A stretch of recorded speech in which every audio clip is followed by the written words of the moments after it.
Kalau kita lihat bahwa sampah yang dihasilkan oleh warga Cilegon itu tiap harinya hampir mencapai 275 ton yang masuk ke TPA Bagendung.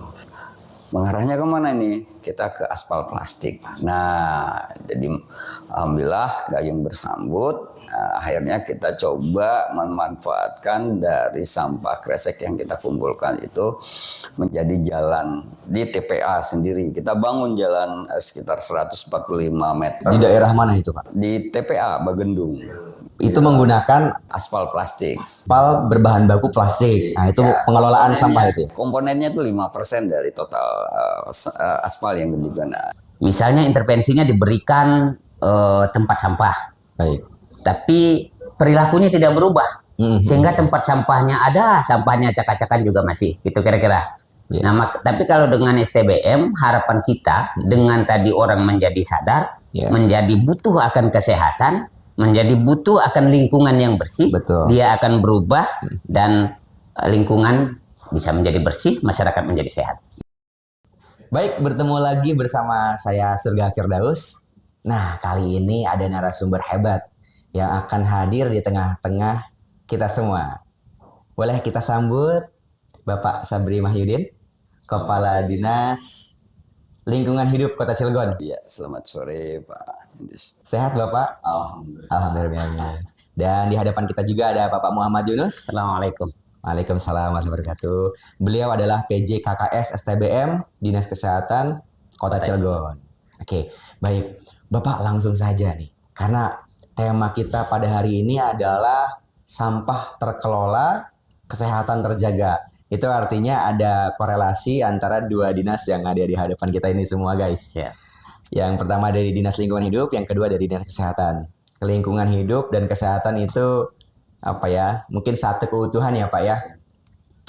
Bagaimana Pak kira-kira kondisi yang ada di Cilegon terkait masalah sampah dan hubungannya dengan kesehatan? Dimulai dari Bapak Sabri Mahyudin dulu, silahkan. Terima kasih Pak Daus. Mungkin saya akan bicara terkait dengan sampah yang ada di Kota Cilegon. Seperti itu. Memang jadi tantangan khusus untuk di Cilegon.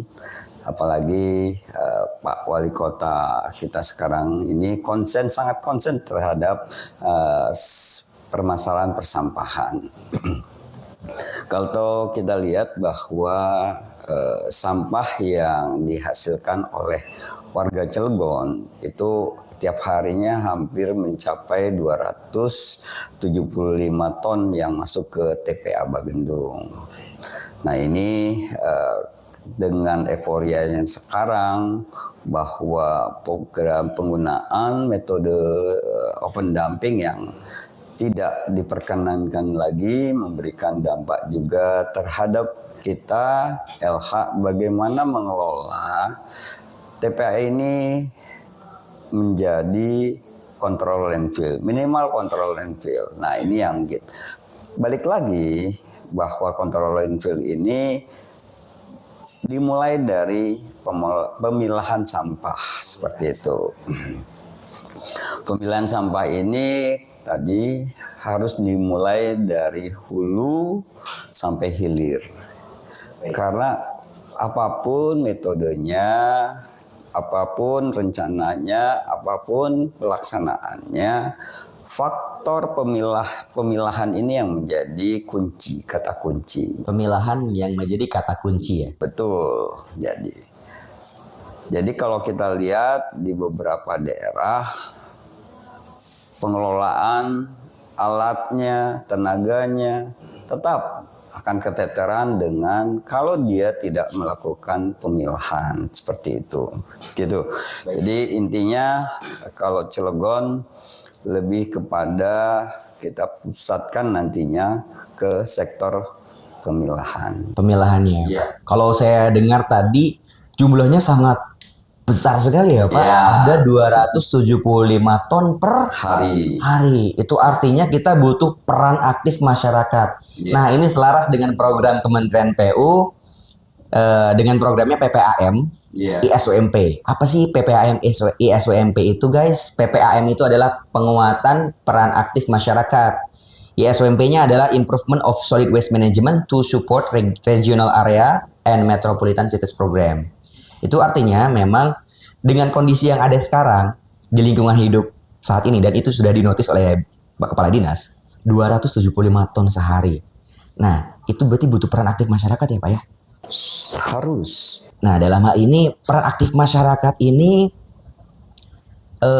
mungkin boleh disebut yang tadi STBM itu Pak ya? Siap. STBM. Nah, boleh dijelaskan Pak mungkin dari Dinas Kesehatan STBM sendiri itu apa? Oke, baik. STBM itu singkatan ya. Singkatan. Kalau secara definisinya itu adalah metode pendekatan untuk mengubah perilaku masyarakat sehingga perilaku itu menjadi lebih hygiene dan sanitasi. Dengan melakukan pemicuan. Pemicuan itu sendiri sedikit berbeda, Kang Firdaus, dengan sosialisasi. Kalau pemicuan, yang aktif adalah masyarakatnya. Baik. Yang menjadi sasaran kita itu yang aktif. Kita hanya memainkan saja, memainkan dan mengatur alur. Tujuannya melalui kegiatan itu memicu rasa jijik, memicu rasa sadar, memicu rasa butuh, dan memicu rasa untuk berubah. Kalau tadi Pak Kadis menyampaikan ada 275 ton per hari. Kalau kita hitung misalnya per rumah misalnya dalam sehari 2 kilo, mungkin kalau dipilah akan berubah menjadi tinggal 1/4 ya Pak. 1/4 ya. Tapi itu karena kalau sosialisasi sifatnya mereka hanya mendengarkan, maka ini tidak begitu berpengaruh. Menurut metode yang kita pakai dengan STBM ini lebih berdampak. Karena membuat orang sadar dengan kelakuannya sendiri. Begitu. Dan memang ini ada korelasi juga dengan teman-teman, bahkan kita sudah berjalan dari tahun kemarin dalam program PPAM ini ya. Dari tahun kemarin kita sudah memulai kerjasama dengan teman-teman di SWMP, di mana teman-teman sanitarian kita terlibat langsung dalam menjalankan program yang memang sudah disusun. Tahun ini fokus kepada pemicuan Pak Kadis. Pemicuan ke lapangan ke setiap kelurahan. Dan mudah-mudahan nanti akan berjalan sesuai dengan harapan kita sehingga perilaku itu menjadi lebih baik. STBM sendiri itu kalau kita merujuk sebenarnya karena dengan intervensi yang lain itu agak kurang begitu nendang.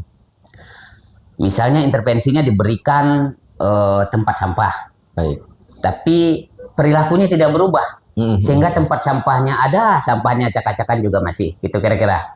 Nah, tapi kalau dengan STBM, harapan kita dengan tadi orang menjadi sadar, menjadi butuh akan kesehatan, menjadi butuh akan lingkungan yang bersih, dia akan berubah dan lingkungan bisa menjadi bersih, masyarakat menjadi sehat. Gitu mungkin pengertian. Bagaimana peran pemerintah dalam rangka menyadarkan masyarakat nih? Apakah masyarakat misalkan Pak ditakuti bahwa kalau misalkan tidak kita mengelola sampah akan menumpuk lebih banyak lagi, bahkan mungkin bisa 1000 ton mungkin Kak Pak ya, atau mungkin bisa menggunakan pola mungkin scarcity ya, atau mungkin dari fear-nya, ketakutannya. Nah, kalau misalkan sampah tidak terjaga nanti akan timbul penyakit misalnya.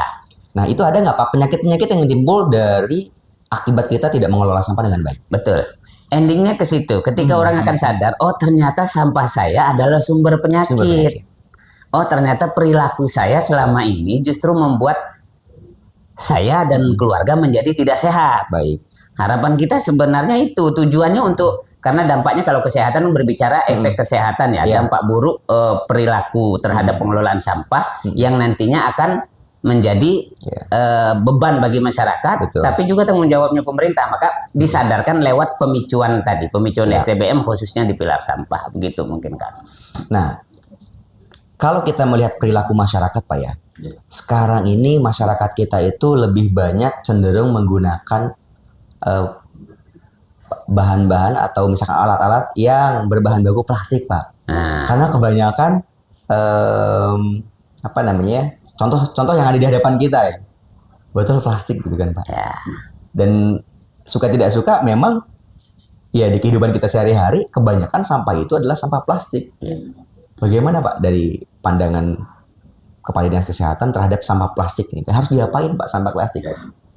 Nah ini yang menarik, di komposisi memang kalau dilihat apapun yang kita pegang rata-rata ada unsur plastiknya seperti itu. Dan kami ada beberapa program yang kami fokuskan terkait dengan pengolahan plastik. Tadi yang disampaikan yang akan kita launching salah satunya adalah program ProHeal. Nah ProHeal ini di dalam aplikasi ProHeal ini ada dua.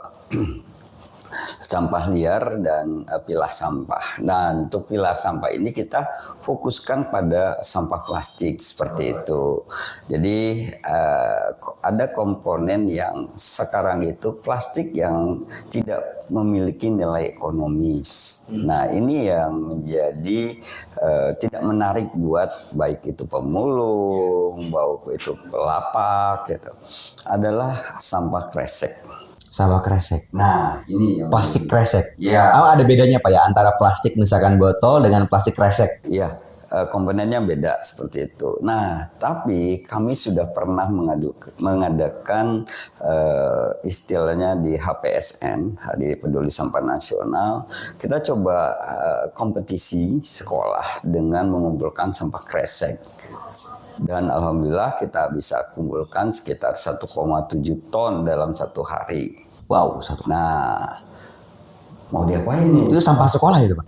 Sampah udah mulai dari pesantren, sekolah gitu. Tapi karena fokusnya kami itu kemarin ke sekolah, jadi terkumpullah dari sekolah-sekolah yang ada.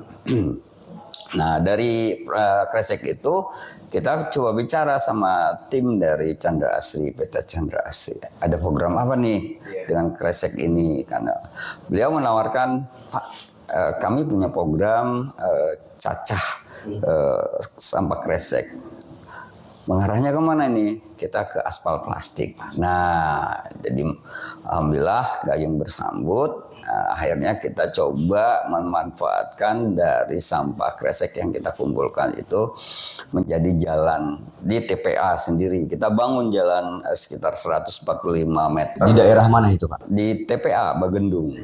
Itu menggunakan Aspal plastik. aspal berbahan baku plastik. Nah, itu pengelolaan sampah itu. Komponennya itu 5% dari total aspal yang digunakan. Nah, itu dari segi teknis, aspal ini punya daya dukung yang bagus terhadap air. Nah, itu salah satu yang kami coba kembangkan. Dan di dalam ProHeal ini ada komponen yang kami nanti bisa diterima sampai kresek-kresek itu bernilai sekarang gitu di ProHeal ini. Itu satu. Terus juga yang kedua, program yang kami juga jalankan sekarang adalah mungkin gabung dengan program yang dari SBMP ini adalah memilah dari rumah. Memang ini suatu hal yang perlu ketekunan dalam arti hal-hal kecil yang tadi disampaikan kita mulai dari rumah tangga. Orang itu susah kalau itu dibuat susah, ribet gitu loh. Mereka nggak mau melakukan sesuatu yang istilahnya merepotkan. Nah, kami coba tiap hari kita tuh belanja pakai kresek, baik dari satu warung, toko seperti itu. Nah, akhirnya bagaimana cara kita memilah? Coba kita manfaatkan dari warna. Ini menarik nih. Dari warna, misalnya putih, merah, itu adalah sampah organik. Tinggal dimasukin. Nah, nanti yang sampah anorganik itu ada di kresek warna hitam. Mereka nggak beli toh, itu bisa memanfaatkan dari hasil belanja mereka seperti itu. Nah, ini yang kolaborasi nanti mulai dari yang dari masyarakat, dari rumah tangga, pengangkut ke TPA.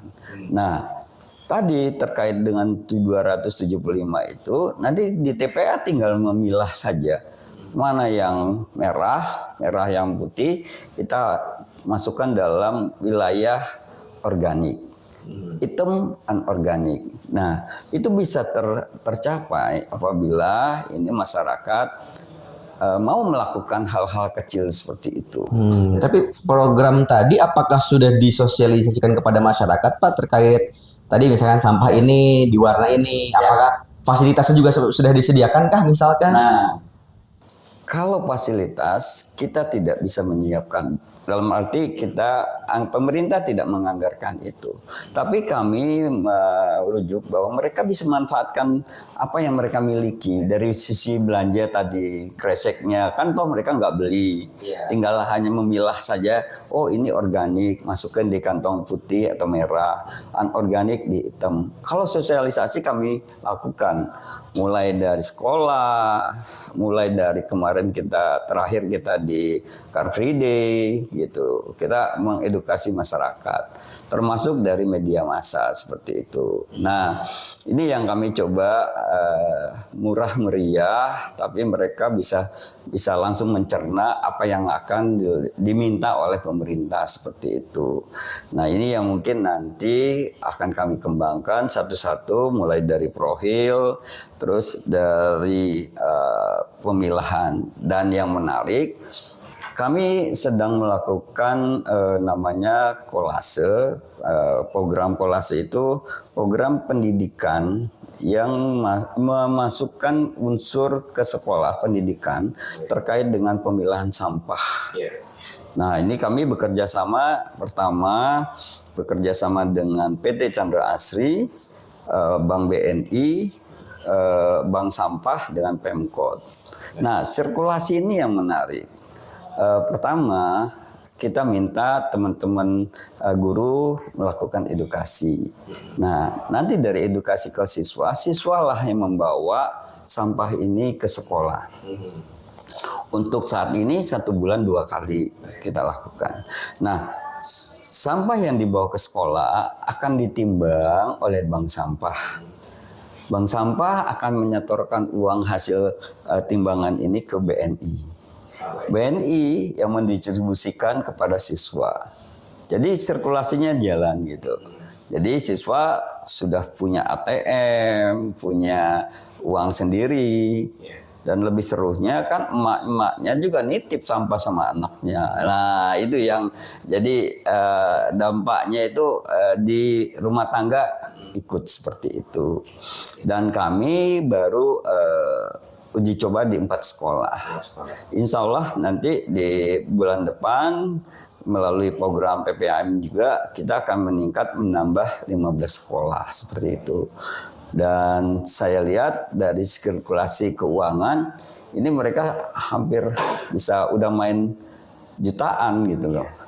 Kalau sekali angkut itu bisa nyampe 800, 900. Tapi dalam tanda petik kita bukan mengejar nilainya, tapi edukasi ke masyarakat kepada siswa ini bahwa Anda bisa menularkan ini ke lingkungan Anda seperti itu. Baik. Itu yang menarik buat Terima kasih.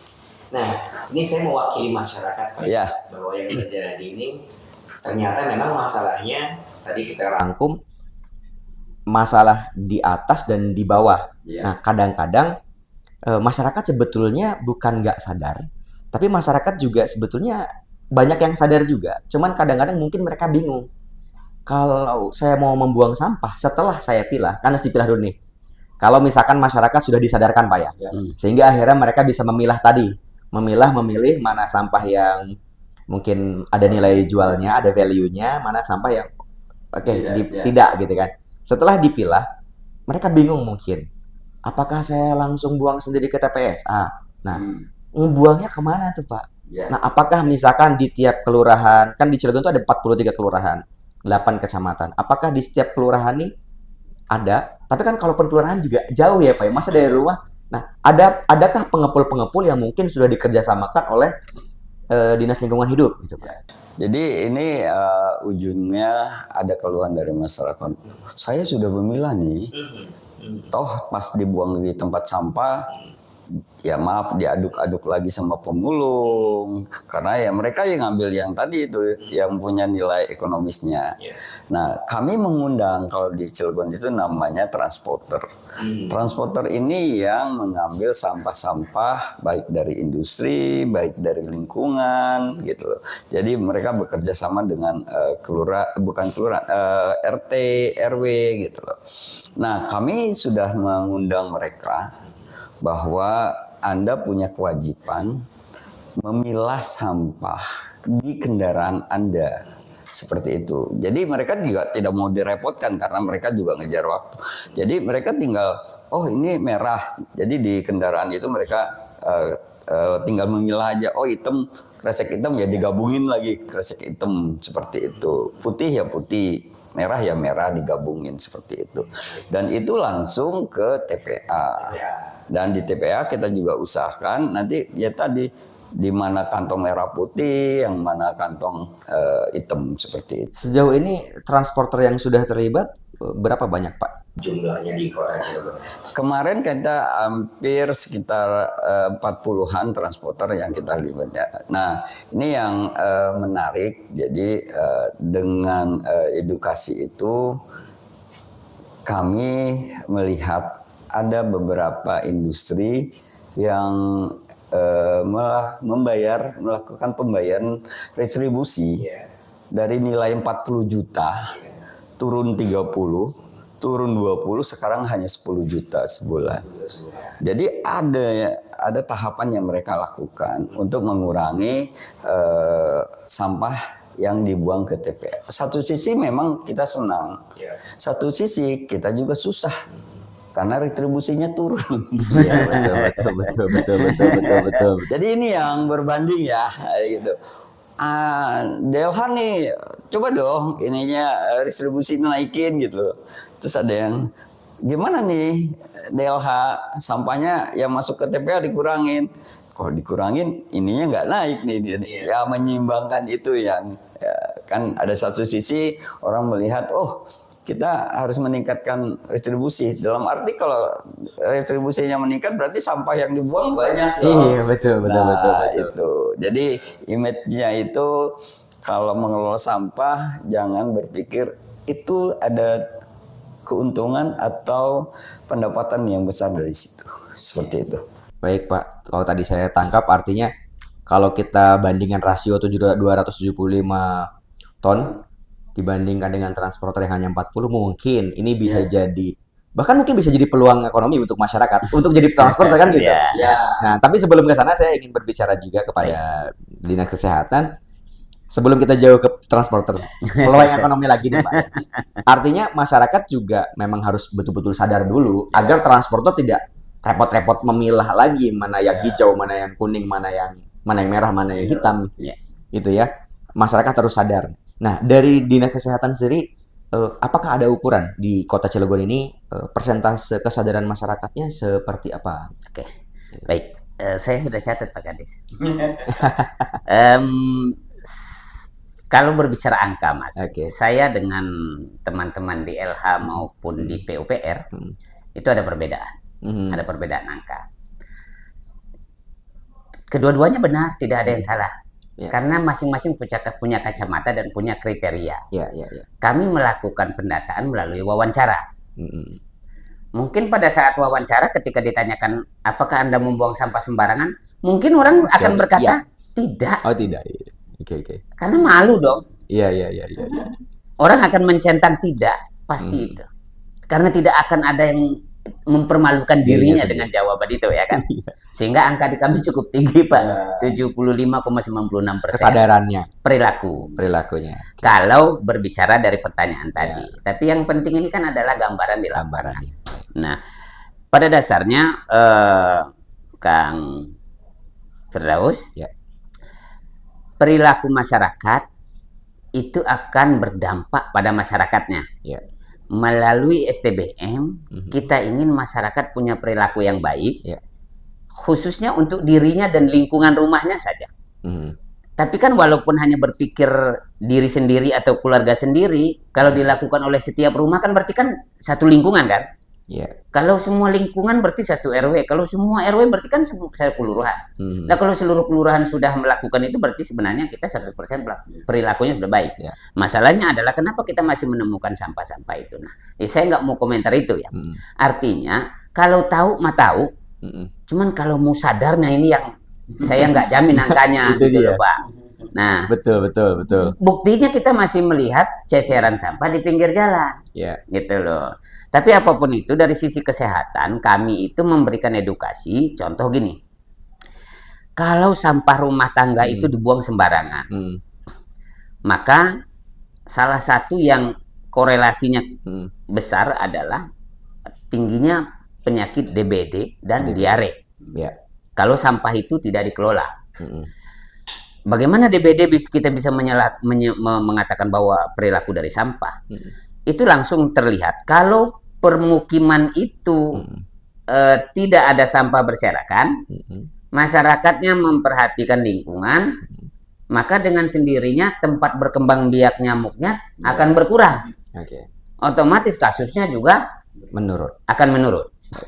Walaupun ada kasus-kasus yang agak berbeda, contoh orang tinggal di tempat lingkungan bersih Pak Kadis, tapi karena dia sempat main ke lingkungan yang kurang bersih dan di situ ada nyamuk Aedes, orang itu kena DBD gitu loh. Tapi itu kan dilakukan nanti setelah itu kejadian kita PE ternyata kasusnya bukan dari lingkungan itu gitu. Nah, ini korelasinya kenapa sampah itu berhubungan dengan kesehatan. Saya punya pengalaman menarik Pak Kadis, Kang Firdaus. Lingkungan tempat tinggal saya tinggal di kampung Kang Firdaus. Di kampung mana Pak boleh dikasih tahu? Di Cilegon juga, di mana Cilegon? Di Cilegon juga ya, di Kecamatan Purwakarta. Oke, baik. Dulu endemis. Jadi kasus tuh cukup tinggi. Lalu kami melakukan edukasi terkait dengan sampah terutamanya itu PSN. Kalau di kesehatan dikenal dengan PSN, pemberantasan sarang nyamuk. Baik. Beda sama bersih-bersih sebenarnya. Jadi lebih detail gitu ya, karena kita PSN-nya soal sarang nyamuknya. Walaupun secara nyatanya adalah bersih-bersih juga, tapi lebih detail kepada tempat-tempat berkembang biaknya nyamuk. Dari kasus ada yang meninggal Pak Kadis, saya ingat dulu kami betul-betul fokus dengan kader menjalankan program itu, melakukan pemantauan jentik, tidak bosan untuk selalu berkata kepada anak-anak, anak-anak kalau habis minum botol yang minuman anak yang kayak ale-ale Royal Jelly gitu kan, biasanya aqua gelas kan anak-anak masih sambil jalan langsung dilempar, dan itu adalah akan menampung air yang bersih dan itu menjadi tempat berkembang biak. Itu berjalan 1 tahun langsung turun, kasus turun. Bahkan di tahun kedua, ketiga, kami berhasil angka bebas jentiknya mencapai 98%. Ketika angka bebas jentik itu tinggi, kasus turun. Artinya perilaku masyarakat akan berdampak pada masyarakat di lingkungan itu sendiri. Nah, inilah peran kami, karena tidak hanya DBD, penyakit-penyakit yang bersumber dari sampah itu bisa diare, bisa juga leptospirosis. Dengan banyaknya sampah akan mengundang banyak tikus. Tikus ini akan meninggalkan air kencingnya, dan itu nanti akan menjadi sumber penyakit. Juga akan ada ISPA kalau sampahnya itu sudah semakin tidak terkelola, juga bisa kolera dan hepatitis A. Nah, itu penyakit-penyakit yang dapat bersumber dari sampah yang tidak dikelola. Untuk itulah melalui STBM ada pilar yang keempat, yaitu pengelolaan sampah rumah tangga. Memang tujuannya adalah ke situ. Ketika setiap rumah tangga melakukan pengelolaan sampah yang kira-kira bikin bau, nggak dicampur dengan plastik, kira-kira begitu ya Pak Kadis ya, dengan tadi istilahnya memilah tadi. Itu yang sedang kita garap bersama dengan teman-teman dari LH dan juga dari SWMP di tahun ini. Itu yang akan kita lakukan, konsepnya pemicuan sehingga masyarakat itu ternyata sampah saya sendirilah yang bikin saya sakit. Dan ketika orang sakit kita sadarkan. Iya. Orang ketika sudah masuk rumah sakit, DBD, apalagi harus transfusi, disitulah rasanya ternyata sakit itu mahal. Iya, nggak enak ya Pak ya. Iya. Dan sehat itu murah gitu. Dengan berperilaku sehat, Iya. maka insya Allah akan sehat gitu. Baik. Cuman ini nggak bisa dilakukan oleh 1-2 orang, harus semua. Mhm. Di kampung kita misalnya kita sudah edukasi nih satu RT, ada 50 ada RT yang lain atau warga yang lain yang buang sampah sembarangan di lingkungan kita, ya tetap juga dampaknya akan ke kita. Iya. Maka ini harus menjadi gerakan bersama, kira-kira begitu. Baik Bapak. Artinya tadi Bapak sudah memaparkan sudah ada kolaborasi ya. Iya. Nah, kolaborasinya dari Bapak tadi apa?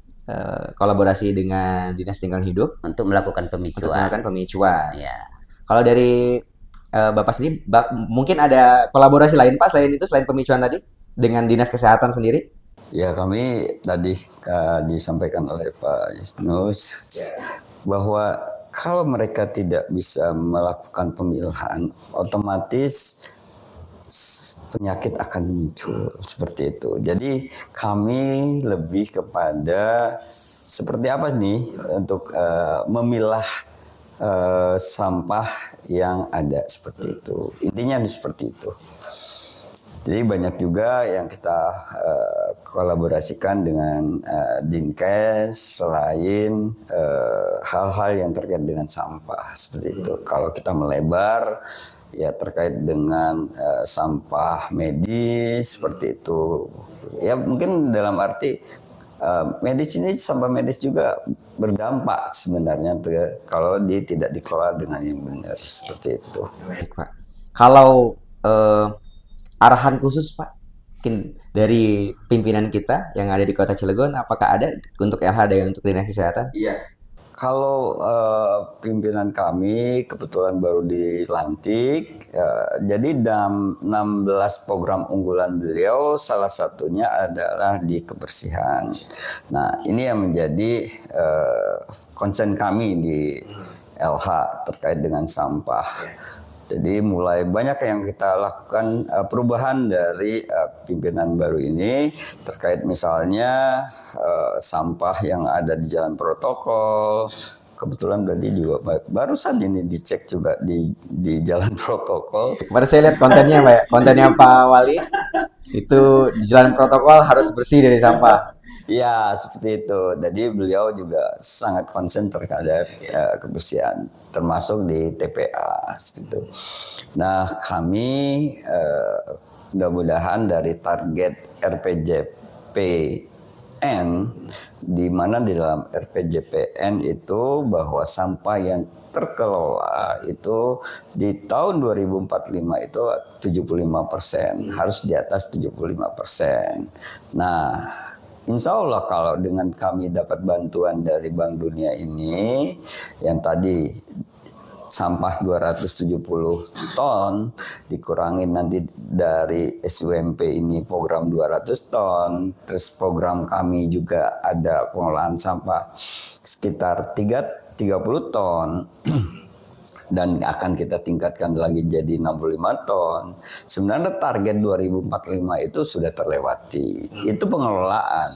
Nah, iya, yang kita kejar ini yang terkait dengan kolaborasi dengan Dinkes adalah pengurangan seperti itu. Karena memang dari target 30% nasional kita baru 3%. Nah, Dari 30% hanya 3%. Hanya 3%. Ini melalui bank sampah, program polase, terus program-program yang kecil yang kami istilahnya itu.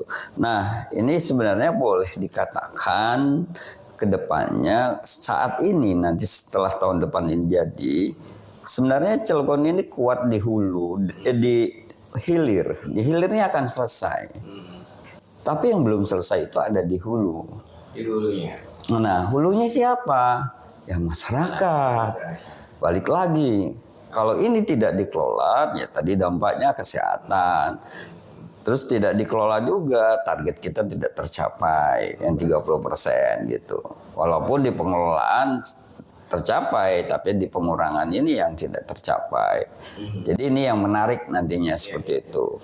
Tapi balik lagi, kalau saya melihat di beberapa literatur dan di beberapa daerah, secanggih apapun metode yang digunakan, faktor pemilah itu yang menjadi kata kuncinya, seperti itu. Baik Bapak. Kalau di podcast sebelumnya pendekatan kami lebih ke pendekatan ekonomi. Karena dari sampah jadi berkah, dari sampah bagaimana caranya bisa diolah kemudian menghasilkan efek ekonomi. Kalau hari ini kita bahasa pendekatannya pendekatan kesehatan. Karena ada dinas kesehatan juga. Nah, program unggulan apakah Pak yang dicanangkan oleh dinas kesehatan misalnya? Dari dinas kesehatan kalau berkaitan sama, karena pada dasarnya gini, kan ada program pimpinan kita ya, adalah peningkatan derajat kesehatan masyarakat atau peningkatan layanan kesehatan di fasilitas-fasilitas kesehatan. Kita tingkatkan, tapi kalau perilaku masyarakat tidak berubah, berperilaku yang mengundang timbulnya penyakit. Artinya kan juga tidak akan menyelesaikan masalah. Maka tetap STBM itu dari Kementerian Kesehatan, pemerintah pusat itu sudah terbukti dengan konsep STBM itu, ketika perilakunya sehat, derajat kesehatan akan naik. Memang tidak serta-merta, Pak Kadis ya, Kang Firdaus, tidak serta-merta bahwa kalau hari ini kita buang sampah ke tempat sampah, lalu kita nggak kena penyakit. Karena di STBM ini akan terlihat setelah 5 tahun ke sana. 5 tahun ke depan. Gitu. Ketika perilaku masyarakat itu keseluruhannya sudah berubah, itu secara otomatis derajat kesehatannya naik. Lewat apa? Ya mungkin tadi puskesmas orang jadi jarang berobat karena sehat. Nah, tapi kalau perilakunya ini tidak berubah, ya sampah sendiri ada di rumah sendiri gitu kan. Masih mending kalau di rumah sendiri. Kadang nggak mau di rumah sendiri, dibuangnya ke tanah kosong tetangga gitu kan ya. Nah, itu yang jadi masalah. Nah, intinya dengan kita gencar dalam hal konsep itu, konteks pengelolaan sampah itu, kita memberikan edukasi, hanya caranya saja yang berbeda. STBM dilakukan dengan pemicuan, ya tadi yang saya bilang bahwa tujuannya adalah menggali atau memicu timbulnya rasa jijik, rasa sadar, rasa butuh akan kesehatan, lalu berubah perilakunya. Efeknya nanti derajat kesehatannya naik, kira-kira begitu. Baik. Kalau kami pernah mendengar seminarnya dari Bapak Wali kita ya, Pak Wali itu pengen segala sesuatu program itu ada kolaborasi pentahelix Pak ya. Pentahelix ada pemerintah, pengusaha, kemudian masyarakat, akademisi, dan juga masyarakat ya. Mungkin kalau dari sisi masyarakat mungkin akan disentuh, yang akan disentuh adalah kesadaran untuk memilah, kesadaran terhadap kesehatannya. Kemudian kalau dari pengusaha mungkin ada peluangnya loh. Sampah, contoh tadi Pak, yang transporter tadi itu ya Pak ya. Nah, peluang tuh kan? Peluang itu mungkin ya program pentahelix ini mungkin bisa jadi sedikit mengentaskan permasalahan sampah yang ada di Kota Cilegon gitu Pak. Nah, mungkin kalau dari akademisi harus apa Pak kira-kira? Dari akademisi, saran Bapak apa yang harus dilakukan akademisi? Apakah masyarakat belum begitu sadar nih? Nah, disadarkan lewat apakah teorinya, apakah bagaimananya? Jadi saya lihat beberapa case yang saya lakukan, memang ada faktor mungkin ya faktor ini ya, yang faktor hukumnya.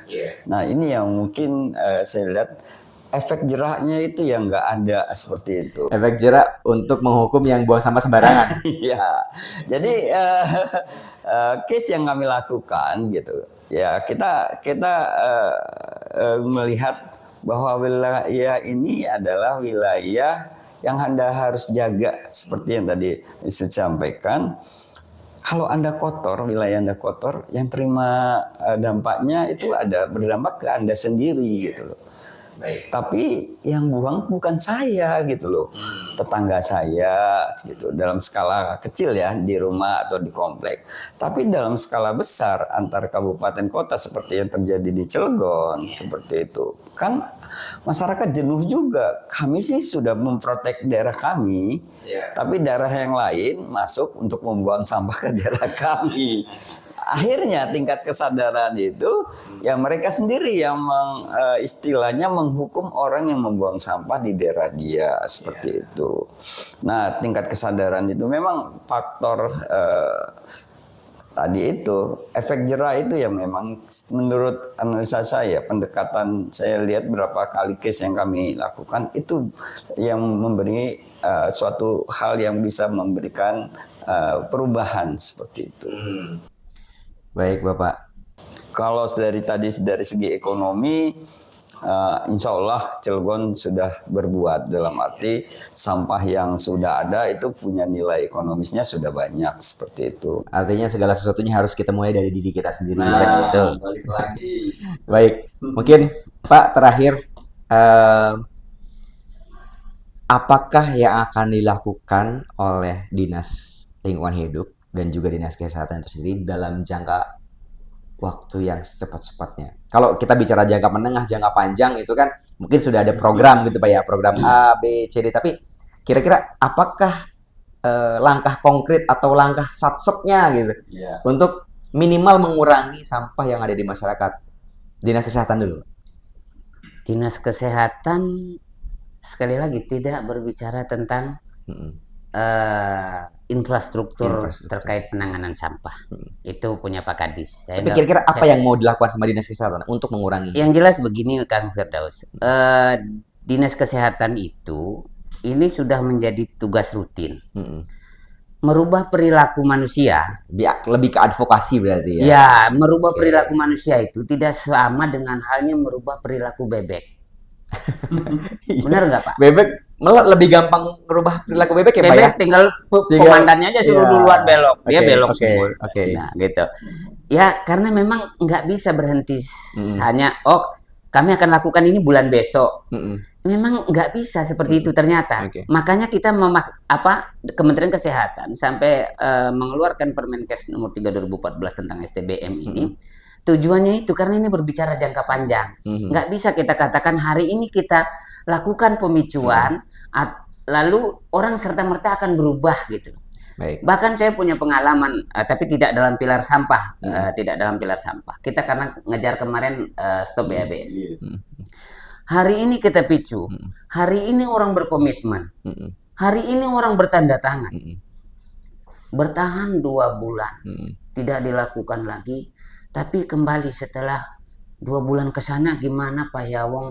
Sayanya kan harus ada aja alasannya ya. Akhirnya kembali perilaku. Kan waktu itu udah jadi ini berbicara tentang waktu kemarin mah tentang stop BABS.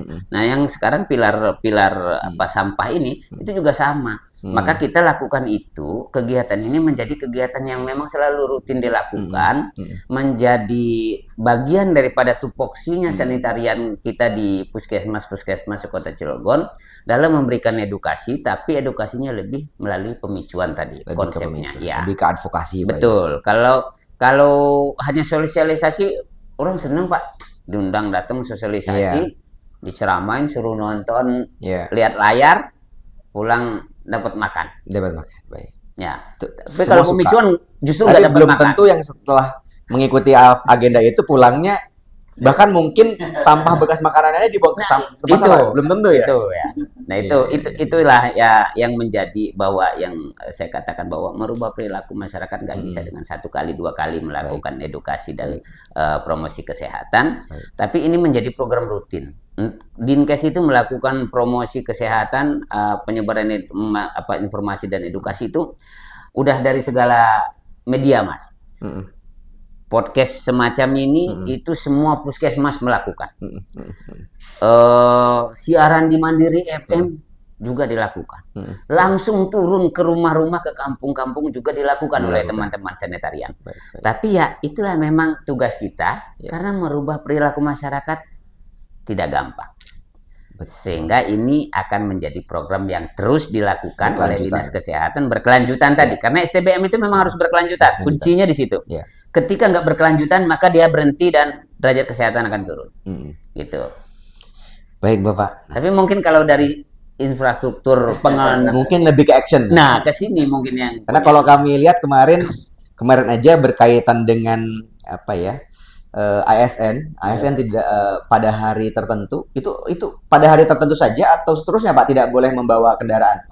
Itu kan dalam rangka yaitu aksi nyata untuk mengurangi gas emisi gitu kan ya. Nah ini kalau berkenaan dengan sampah, apakah harus dimulai juga dari ASN-nya, gitu kan?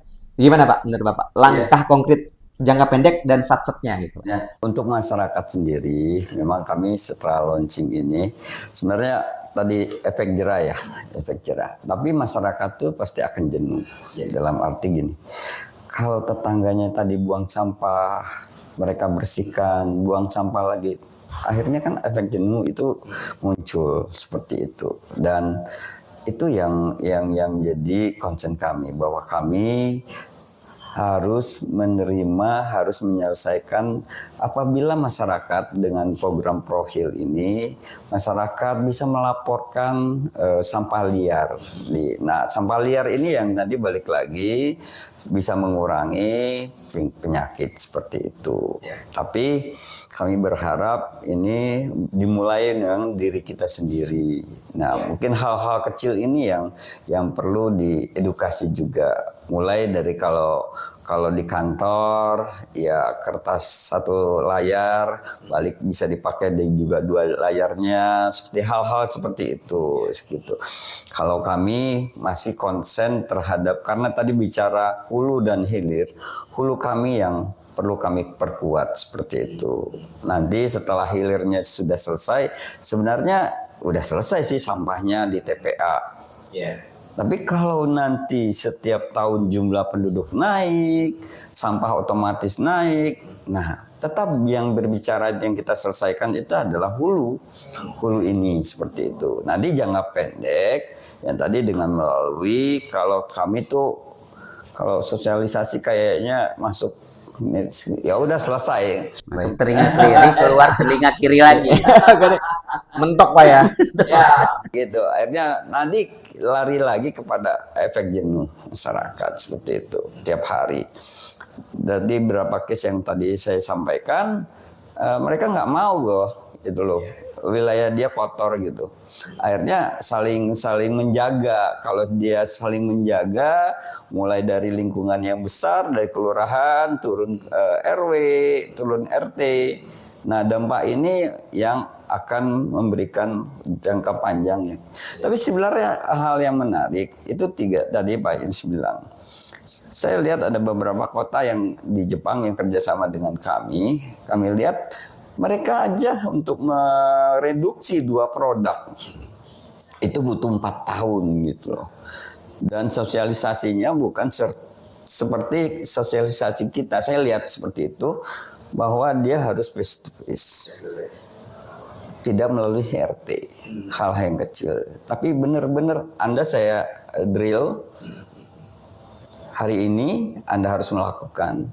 Jadi mereka, nah itu yang mungkin yang saya lihat tadi, efek jenuh ini yang harusnya nanti masyarakat akan, oh udah lah, saya punya kewajiban itu gitu loh. Nah itu, dan itu diikat oleh ranah hukum seperti itu. Baik Bapak, terima kasih banyak pencerahannya.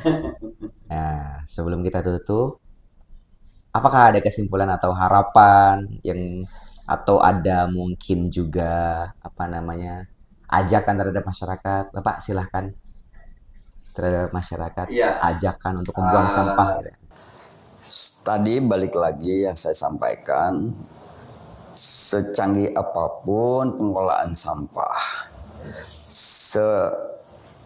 secanggih apapun, sekuat apapun suatu daerah mengolah sampah, intinya ada di pemilahan. Pemilahan ini dimulailah dari titik yang paling bawah adalah masyarakat, seperti itu. Kalau sudah dimulai dari yang paling bawah, insya Allah merujuk ke atas itu akan terselesaikan seperti itu. Jadi mulailah dari diri kita sendiri, bagaimana kita memilah sampah seperti itu. Dan ini efeknya memang tidak bisa kita rasakan saat ini, tapi jangka panjang itu menjadi suatu budaya. Terima kasih. Terima kasih Bapak Kepala Dinas. Silakan Bapak. Saya, Ada yang disampaikan, giliran saya. ajakan. Saya ngajak aja lah ya. Oke, baik. Ngajak tapi dalam bentuk pantun. Boleh ya? Boleh Pak, boleh ya. banget. Baik, main bola di pinggir sawah. Oke. Cakep. Iya, cakep dong. Main bola di pinggir sawah. Cakep. Bolanya mental ke kebun tomat. Baik, cakep. Ayo kita kelola sampah agar hidup menjadi lebih sehat. Karena sampah itu menjadi media penyebaran penyakit. Dari sampah menjadi ada tumpukan lalat, lalu lalat ini akan terbang ke makanan kita yang sedang terbuka dan ujungnya akan masuk ke mulut kita, menimbulkan penyakit, diare dan lain sebagainya. Sepele dari sampah. Kalau lingkungan bersih, lalat juga nggak ada kan Pak Kadis ya? Nah, maka dari itu kita mulai dari diri sendiri, mulai dari rumah, edukasi keluarga kita sendiri untuk bisa memilah sampah, memperlakukan sampah sebagaimana mestinya, sehingga ini akan berdampak pada kebersihan di lingkungan kita dan derajat kesehatan juga akan semakin baik. Itu mungkin penutup dari. Baik, terima kasih Bapak Kepala Dinas, juga Bapak, terima kasih banyak dari Dinas Kesehatan, Pak Muhammad Yunus. Mungkin memang ke depan harus ada kolaborasi yang tadi kita sampaikan. Pemerintahnya harus apa? Karena ini PR bukan hanya tugasnya pemerintah ya, bukan hanya PR pemerintah, Betul. tapi PR kita bersama. Betul. Pun sebagai masyarakat kita harus melakukan aksi nyata. Itu ya. Kalau mungkin closing statement dari saya adalah pengendalian diri kita terhadap sampah itulah cerminan diri kita. Kalau kita bisa mengelola sampah dengan baik, maka artinya diri kita juga kita baik. Betul. Kalau kita tidak bisa mengelola sampah dengan tidak baik, artinya jawab sendiri. Itu aja Bapak, terima kasih banyak atas waktunya. Baik. Bapak, terima kasih juga. Mungkin kita tutup dengan sama-sama baca hamdalah. Alhamdulillahirabbil alamin. Sampai jumpa kembali di pertemuan yang selanjutnya, teman-teman.